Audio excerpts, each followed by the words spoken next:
Welcome, Claire. It's so nice to see you. How are you today? I'm doing pretty well. Yeah. Nice to see you too. Always nice to see another human being. Isn't it? Boy, what a novelty Yes, these days. And before I we talk about know. Homeland, what has the last year been like for you? I know it's hard for everybody, but as an artist, to feel so cloistered and away from people, I know is not a natural state for performers. No, it's not. I mean, I've been outrageously fortunate. So I can't quite muster a complaint. I've been with my family. We spent the majority of the time at our country house in upstate New York, where we had a lot of freedom to move around, maskless. And this was going to be a transitional year for me Right, anyway. right. I've been so itinerant for a decade with the show. We've been like real globetrotters. So of course I fantasized heavily about being home, and it's a little be careful what you wish for. But yeah, I mean, I'm about to leave in a week to start another project, which is sort of daunting. Again, it would have been daunting anyway. The first thing after Homeland would have felt momentous, but it feels that much more so given how much time has passed before I've, you know, emoted professionally. Well, and also though, and that's no small thing. It's sort of like if you don't exercise your physical muscles, how have you Oh, stayed sharp and completely. creative during this time? Well, my husband has done a better job of it. Hugh Dancy, he has been involved with the 24-hour plays, which is this really cool organization. And he's done a couple of those, like on his phone and on his Sure, iPad. virtual. And Mhm. yeah, they're like little injections of, you know, uh, uh, of acting and storytelling. We read Ulysses is what we did, Oh my. basically. Yeah. With a fairly prestigious group. We're really good friends with Michael Cunningham, who Oh, yeah. wrote the movie that we happened to meet on called The Evening. Oh, that is so Um, sweet. yeah. And yeah, so we're in like, yeah, that's kind of saved us. Ulysses and cooking and baking bread and all the A lot of usual. basic, sort of a return to sort of early artisan days, hasn't it been? Sort of, oratory, behaviors and baking food. And Yeah. I don't know. I miss I miss people. I mean, we came back to the city when my 7, now 8-year-old son went back to school in the fall, and he actually got to go in person for chunks of time, and that was nice to be in a slightly more kind of populated right. place, and we've managed to eat on the sidewalk and kind of cobbled together a slightly more normal urbane Hmm. experience. That's been a bit of a bomb, That's but great. yeah, it'll be really interesting to see what life is like on set. Right. I can't quite imagine. I've talked to a few of my friends who have filmed during the pandemic, and they say it's doable, um, but some of the joy is Yeah. slightly compromised, right? Like Right. so much of onset culture is about like the intimacies that happen naturally Mhm. in between takes and around the craft service table, and so much of the work is actually done in those Mm. invisible spaces that have a lot to do with us just being extremely um, proximate to one another, right? Right. So Yeah, yeah, proximity is like very important. Yeah. yeah, up in each other's maskless grills, and I love that part of it. I love the kind of clubby, cozy, um, yeah. Well, it's all about celebrating that you don't have a desk job that's forcing you to be at a computer all day. Your job is right. gregarious and We're creative. carny Right. people. Like we're a pack of weirdos who, dress up and play make-believe. So I hope that feeling is preserved a little bit, even I think though it will be. I think it's deep. who people are. It's who actors are to be artists. And I don't think this year has undone that. So I have high hopes, but Yeah, it's an adjustment for sure. So Homeland, the reason for which we are here today, a decade of your life, 96 episodes, your transition from not being a mom to being a mom twice over. What an incredible sort of formative period in anyone's life, but to spend it making this show, I really can't imagine how that has felt. So in the last year, as you've had some distance from having finished the show, has it seeped in exactly sort of what you did? Does it feel like a blur, or are you able to appreciate all of this incredible work that you've done? Yeah, it was pretty epic. I mean, it was a lot of work on a big scale in terms of the story we were telling and what we had to do in our efforts to tell it. Um, but what has, of course, stayed with me is the relationships that I made throughout the process, and it was almost like an anthology series in that there was such a reset every year. So there was a huge body of people involved over its overall life, but there was a nucleus of about 10 people, and they are family, and so yeah, of course, that's what's crystallized, and we're very much in contact, on speed dial, and so it hasn't receded exactly. It still feels immediate in that sense, and I'm really grateful for it. But yeah, it was. I mean, I remember when I first read the pilot, I was really intimidated by what it would demand of me, and it seemed kind of impossible.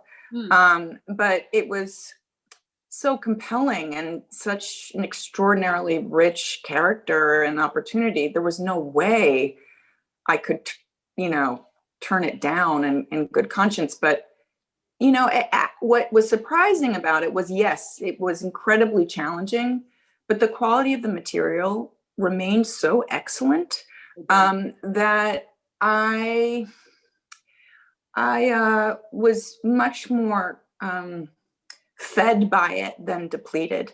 It's a lot harder to do a technically easy scene that is poorly written than a really exacting scene that is extremely well written. So that was a very nice surprise. You didn't have to worry about the writing. You never had to worry about the words. No. And I just was like endlessly grateful for the writers that I got to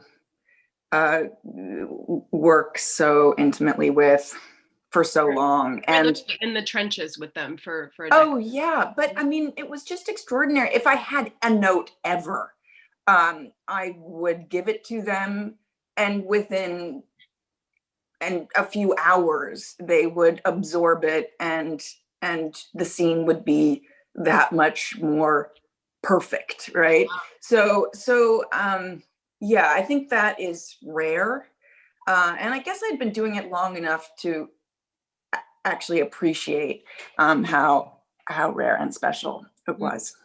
And I know Alex Gansa, your cohort and one of your leaders, has said that your captain, yes, such a great guy, very hardworking man. Yeah. And as you just said, the show really does have an anthology feel, and that there was that reset button. But of course, these very important through lines that despite the resets, it was always you, it was always Saul, it was always this current underneath. How do you think that impacted how to craft the finale? the final moments, the final season? And also, what were your biggest hopes and concerns for how to wrap up the show? Sure. How did those feed each other?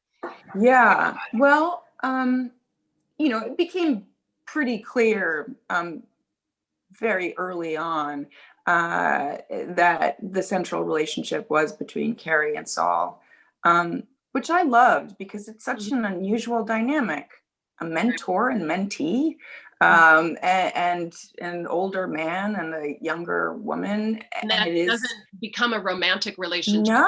No. I mean, he has this like avuncular role with her, and it was I don't know, I just thought that sort of unexplored territory, and they were she was so reckless and transgressive, but she could only afford to be that way if she were tethered to this incredibly grounded, sturdy, morally sound person, we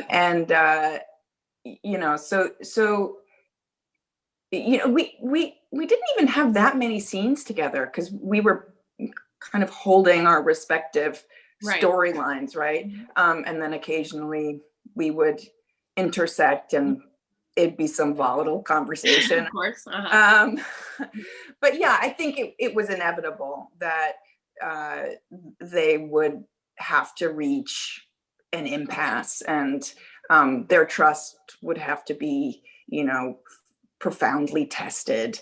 And of course it was in Homelandian extremity, right? I mean, we always go went to the very edge, and never quite crossed it, but always kind of threatened to. But yeah, and I think the show was really tough, and pretty taxing, I would say, on the audience. It was never a relaxing experience watching our show. Binge. I really, and I mean this in the best way. I have to space these episodes out. That's right. Yeah.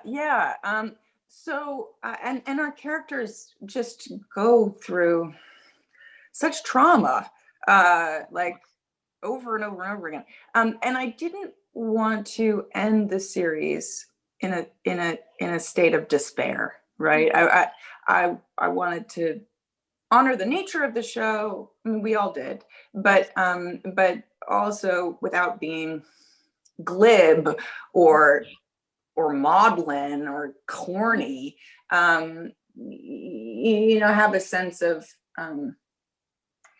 hope. It's okay. You can say it. Hope. Hope. And it was interesting to think about, like, what makes a hero, right? I mean, of course, she's an anti-hero of sorts, but there are certain things we can forgive and certain things we can't. And I don't think we could have forgiven her for killing Saul.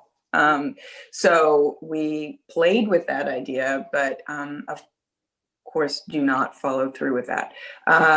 So yeah. I mean, I think those were the central tenets, but we were playing with it and wrestling with it till the very last second. And the idea that she writes this book as her cover. I love that pun. I'm like a just dreadful punster, but but I thought that was and sort of very Edward Snowden inspiration, right? Which I appreciated, that sort of wink to, hey, we've seen this happen before very recently. Yeah. so that Alex pulled that out of the hat, like really within 48 hours of filming it. Very smart. And yeah. I do want to talk about the final frame a little bit later, because I do want to talk about that last moment we see of Carrie's face. But before the final episode, and it's interesting, even though Saul does survive this sort of craziness, there is some collateral damage. And I have to say the death of Max was a really, really wrenching. And we saw, I think, and Carrie realized in that moment, all of her actions did have consequences. This person who I think she realized she took advantage of for a long time, assuming he'd always be there for her. But I want to talk about, and was that Leslie who directed that episode? Oh, don't cry. He's still alive. That actor's still alive. Don't worry. Max became like code for so much, right? He was just like the dearest person. Yeah. And very, very mysterious. And you really have to sort of focus on him to appreciate what he brought to the show, because he was sort of sort of elusive. But I want to talk about that day and blocking that scene, because we see her seeing it from a distance through binoculars. Right. We see his body fall, and there's that amazing moment where she's running through the field.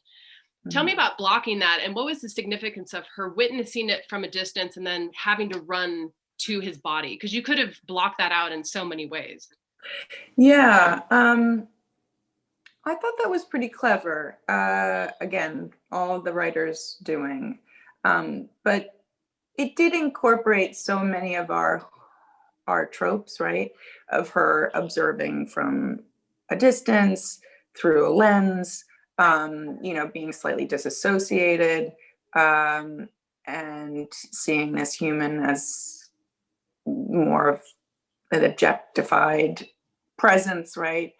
And then having that epiphany and being more viscerally hit, and running up close and having a tactile human experience. So yeah, I think that has always been at play with Carrie and so many of the other characters on our show. So yeah, I think it was really kind of fitting. And she goes, of course, from one extreme to another very quickly, quite literally. And she has that sense of abandon and that impulsiveness. She goes from being in a very analytical, strategic state of mind to a purely physical one, which also feels right for her. But yeah, it's just very sad. I mean, he was, and Maury is such a wonderful actor, and that character had 2 lines in the pilot. I mean, he built that character out of not a whole lot. And he made super specific choices that were just really surprising and smart and so consistently well applied. He was autistic and, on the spectrum for sure. And, and which kind of made it sort of plausible that he would have that kind of guilelessness and literalness and loyalty, actually. So yeah, he's so brilliant and such a tender person and actor. So I'm glad he got, a big send off. He did. He went out with the bang for sure. He went out, with real dignity. So the series has always tackled this idea of allegiance, and allegiance to country, to job, to colleagues, to self, to morals. And I still, and maybe this is what Alex and Howard were going for the entire time, I still don't truly know Carrie's key allegiance in life. Right. Is she guided by a moral center? Is she guided by duty to country? Because even after seeing 96 episodes, I'm still not sure. What is your take on that? Yeah, well, she changes her mind a whole lot over the course of the 8 seasons. I think it is her fidelity is to her country. She is a genuine patriot. Her definition of, her understanding of what that country is does change. But yeah, that is her orientation always. And I thought of her bipolar condition as being incredibly relevant in regards to that, because she was somebody whose sanity, whose well-being could never be taken for granted. She knows that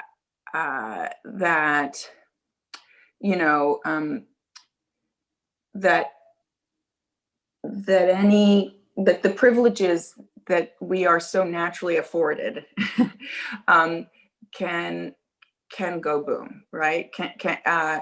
Can just vanish without much warning. So she has a hypervigilance with her own mental state, and I think it's quite easy for her to extrapolate and think of the world, and more specifically her country, as something similar, right? Something that she has to monitor and guard very carefully and very seriously. So yeah, that was like the biggest principle for me in playing her. Yeah. Because were she someone who didn't have these mental health struggles, her approach to allegiance and doing her job would be vastly different. Yeah. I mean, she just is not afforded any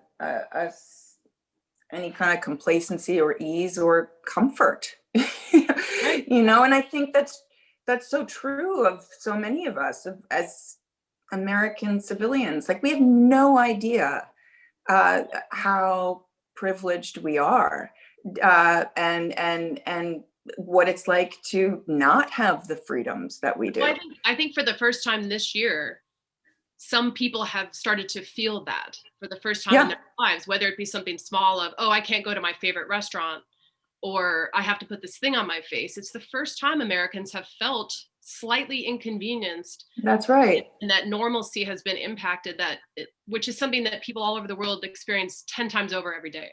That's right. And it's a little bit like, too, with our relationship to vaccines. People suddenly are suspicious of them because they have been benefited from them, right? Right. It's the silent thing that they've never had to consider because they've never had to consider it. Yeah. Right. Wow. So much to talk about on that front for another day. So, especially per the recent events. Wow. I'd love to talk about Mandy, who's obviously your friend and will be forever and ever. And I love what he told the New York Times last year about you. And I love Mandy. He's talked about someone who's been very self-reflective in his career, admitting that his early days, he wasn't as magnanimous and generous as he would have liked to have been. And he said of you, he said, here, this 30-something-year-old kid taught me the meaning of grace, to be kind and to be graceful, even in the worst moments. And I love that. And I wanted to know, first of all, what that means to you about yourself. You're a very humble person. But are you aware of those moments of grace that you're giving your actors and your colleagues when you're working? Or is it just sort of so ingrained in you at this point in your life? I really love what I do so much. And I feel so lucky to get to do it. And I'm always very touched when people say that I'm a good listener as an actor, but that is not something I've ever had to work on, because I am truly curious and sort of enraptured by whatever's happening before me. And I just get really lost in it, and always want to know what the other actor is up to.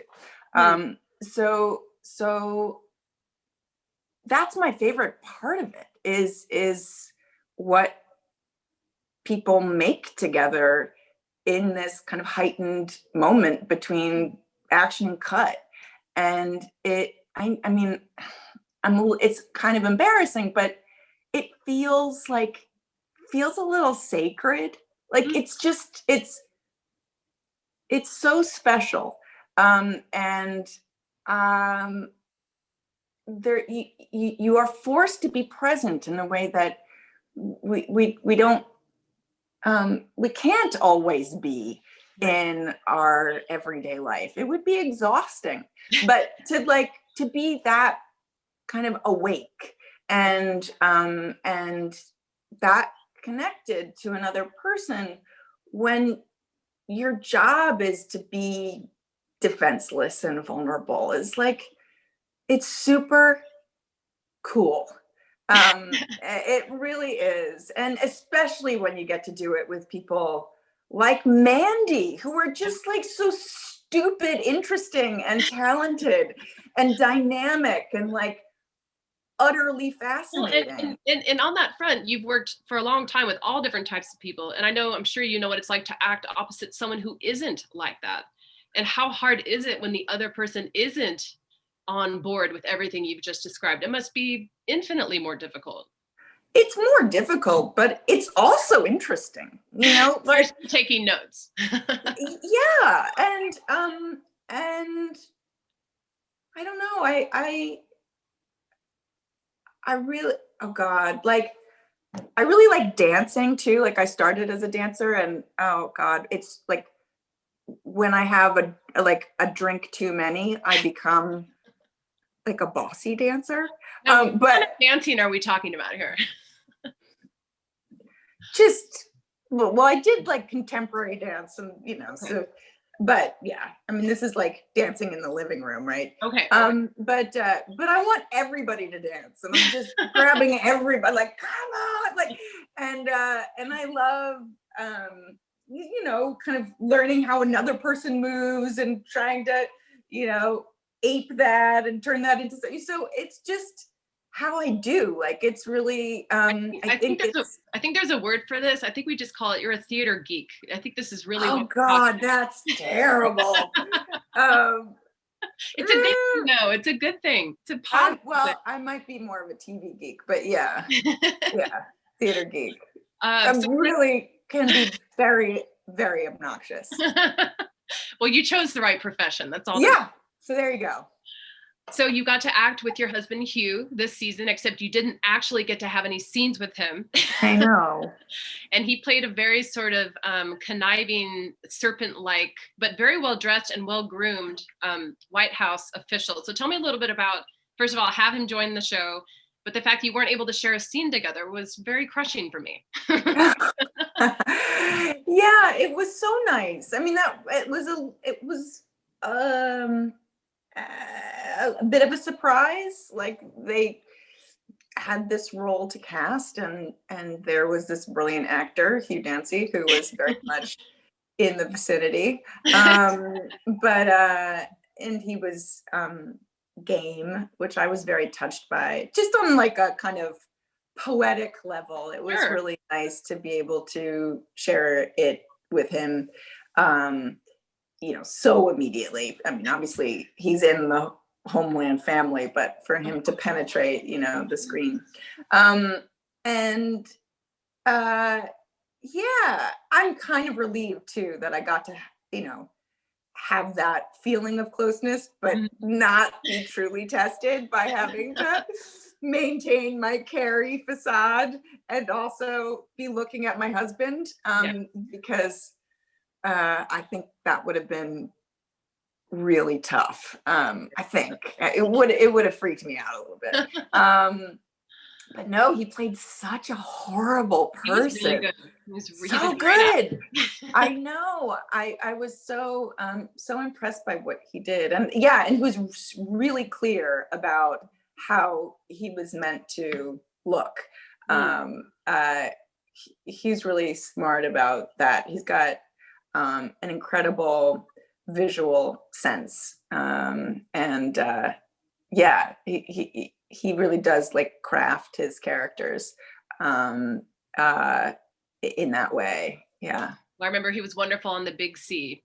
I really Oh, he's so good. He's so good. very, very versatile. Very proud to be Oh. married to him. Well, and on that front, I wanted to ask you, what has it meant having a partner who is an actor, who is so supportive alongside of you for all these years? Because this is not for the faint of heart, first of all, for you, but also the partner. Oh gosh. And I know you know, when you went to South Africa, you were, you know, childcare and all this stuff that you've been so open talking about over the years, which is, I think, very inspiring for other parents struggling to manage all of this. Mm-hmm. But what has it meant to have him on this journey with you, and how has he kind of helped you along the way? Oh my gosh, honestly, it means everything. I can't tell you how grateful I am. Yeah, he's we've been really lucky too. It feels like the stars are a little aligned in that obviously we're freelance people, but the jobs that we found happen to work, happen to be sort of compatible, and it's been pretty manageable kind of scheduling wise. It takes some adjustment and sacrifice and compromise, but not a terribly overwhelming amount. So in that sense, it just kind of thank you. But no, he's the best, and so loving and encouraging, and wanting the best for me always, and I hope that he feels the same. But what I'm really grateful for too is that while we're both obviously actors and we care an enormous amount about that, we have a lot of other interests that are also fairly well aligned. We both love art. We like making it. We like looking at it. We like cooking and eating and raising tiny, hilarious people. I think we like to spend our time in pretty similar ways. So we're good pals. And we don't really talk about our work a whole lot. You try to keep that separate on purpose? Or no, it's not even a conscious effort. We do when it comes up, and of course it does. And I go to him for help a lot in thinking about an idea or a character or a story. But, neither of us are defined by it or consumed by it. That must be why you seem well adjusted. Maybe. I don't know. But yeah. No, I mean, if I wasn't grateful for him pre-pandemic, I sure am. Yes. Post. I mean, yes. We're not quite post yet. Our but relationships, and it's really put into fine focus what we do appreciate about those people in our lives. Yeah. It's a good exercise. Yeah. So I do want to talk about that final moment where we see Carrie. She's in the concert. We've seen, and I don't want to ruin for people if they haven't seen all the episodes, but she's in Moscow. We won't say why or what she's exactly doing during that time, but the camera lands on her, and really, truly, maybe for the first time, we're seeing her at ease and at peace and possibly happy. We're not sure. Yeah. But and I love that you described that moment as subversive. It was a subversive way to end the show, which I think you're totally right. It's not at all what we would expect for her. But what do you think she is thinking in that moment? Or what were you thinking? Because you had such a sense of calm on your face in that moment, which I thought was really striking. Tell me what you were thinking in that moment. Yeah, well, that in the second season, I think it was at the end of the first episode of the second season. I think it's called The Smile, the episode. And she's back in action after having been sidelined for a while. And you see her experience the rush of it. And so that was a reference point.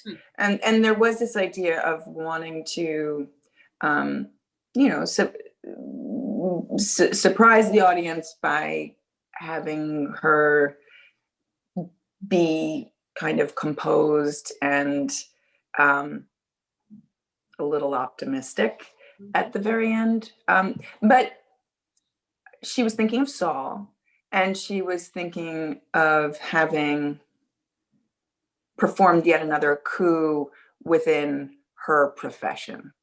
And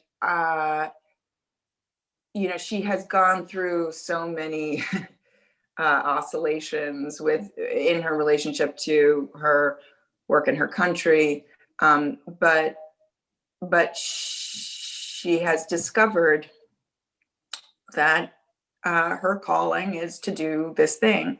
And I so appreciated playing a woman who was not defined by a man, but by a passion.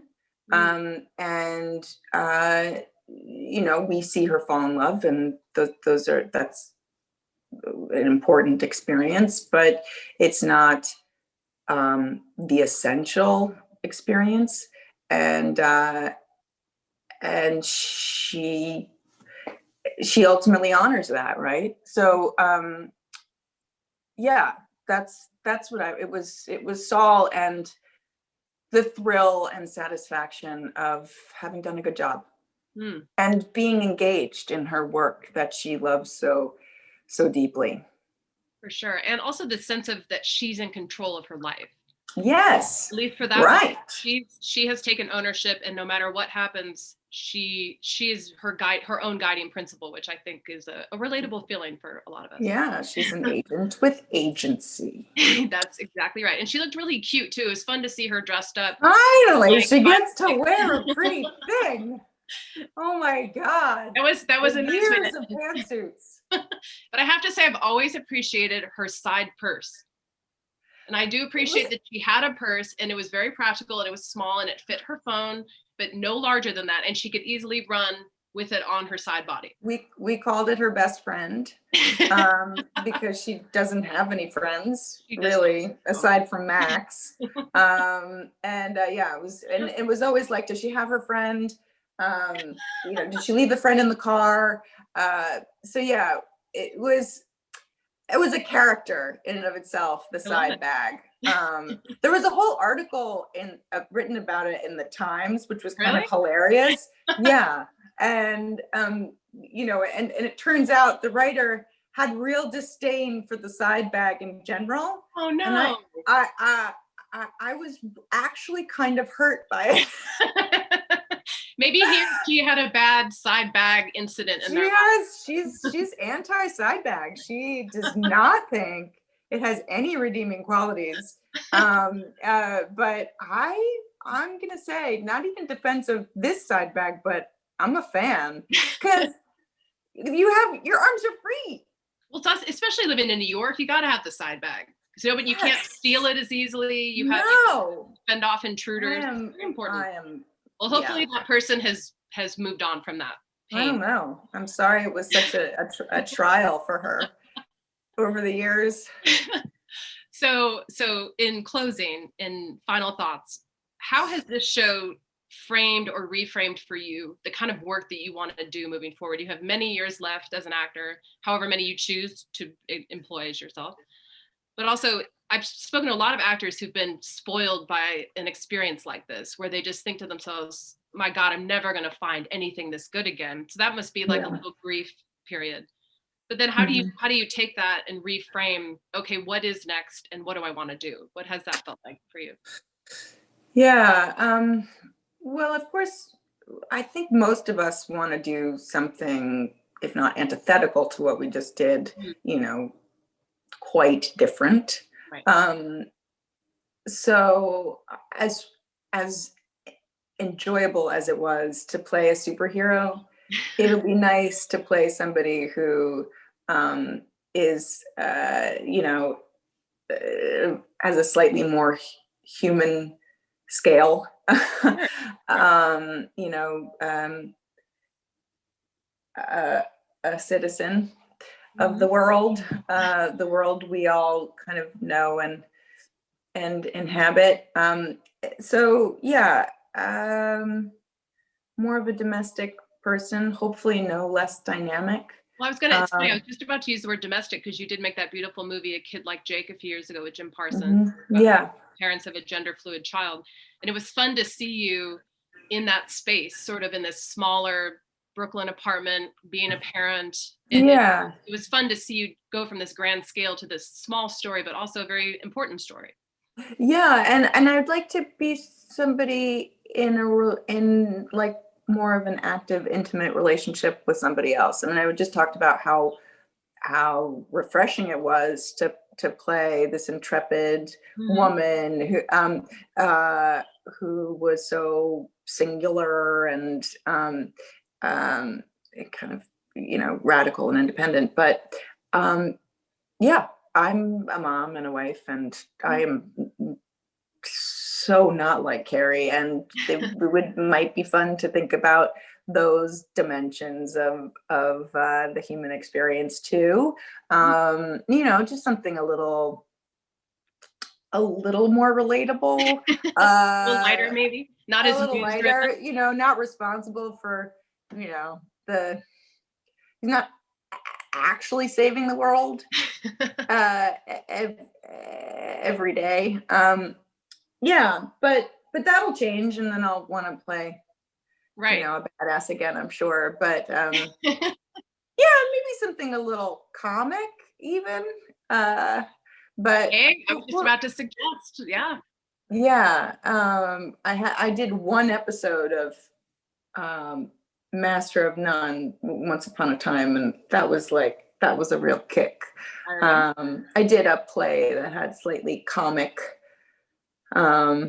beats and was too, and I was like, oh, this is a good time. So yeah, maybe more of that, but we'll see. It's day by day. I mean, yeah, I think it'll be strange.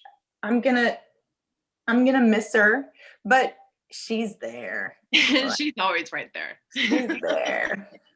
Yeah. I want to congratulate you on an incredible achievement. It's hard to sum up 10 years of work in just one conversation, but you really, without Carrie, there would be so many characters I think that wouldn't exist. So I think she was a really important blueprint for a lot of writers. And thank you. Yeah, no, I mean, again, this was a person that was dreamt up by a lot of very dedicated, talented people. So I got to realize it, but it was a shared undertaking. So Howard, Alex, and Leslie are really just, I hope they're all taking naps, because they're not so pooped up.